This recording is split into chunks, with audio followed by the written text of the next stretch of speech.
Coach, another fantastic win. It's 4 in a row now, and the boys met some pretty good challenges today. Yeah, they did, Sean, yes. And well, when you think about it, really, a very, very strong win, but a very interesting win in that it was straight down the ground. We've played in windy conditions at home the last couple of weeks, but it's been pushing to one side. Today you had to get it right because it was a very, very beneficial win. And the scoreboard for the first 3 quarters probably didn't show how tight the contest was. No, that's right, yeah. And I thought that the way the Northern Knights played early in the third quarter, we took a long time to score our first goal in the third quarter, well into the quarter. 16 minutes. Yeah, and at that stage, you know, they were probably in the game because it was clearly a 5 or 6 goal win. So, we needed to have a method of how to make sure you maximise the advantage you had with it, but at the same time set up some strategies when you could try and score, or if not score, hang on to the ball going into it. Then you sent the boys some challenges for the last quarter, some specific key performance indicators against the wind. Not only did they meet them, but they also outscored the opposition 5 goals. Yeah, and that was terrific. And the point that I made to them after the game, that an outcome happens by getting enough processes right.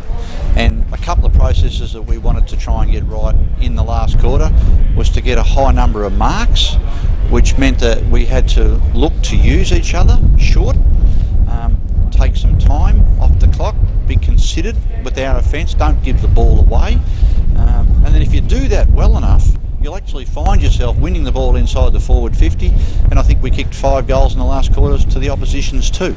Once again, very hard to find best players today, and I suppose that's been one of the key elements of the last 4 weeks, that the team is really coming together quite nicely. Yeah, I think all along, in terms of what makes a team function better, there's a lot of dynamics. But one thing you need to do is exactly what you said. It needs to be hard to find your best players. Sometimes when you're not playing well, it's easy to find a few. You can find a few who are not doing well. The gap between your best and your worst is too great. So I'd like to think that there's been a significant change in the way that we've played. And I think our viewers need to understand that in the TAC Cup setting for the North Ballarat Rebels, we only see our boys as a group once a week, and that's on a Thursday night.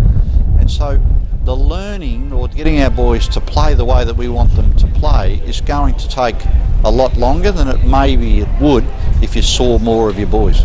Now, it's a development round next weekend, but there'll still be a few boys in action that have been picked for representative duties for their home leagues as well, which is a really good thing for the boys as well. Yeah, I've got an opportunity actually to go to the Hampden League next Saturday myself. I coached the 1991 Division 1 Hampden League team, which beat Geelong by a huge margin, so I'm really looking forward to that.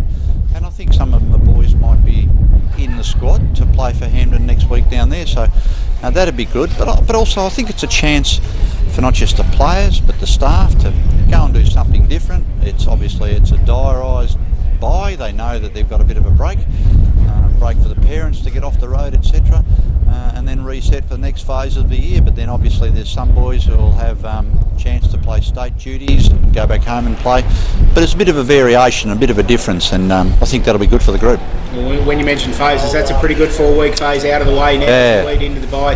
Yeah. Well done, Coach, doing very nicely. Thank you, Sean. We're playing well.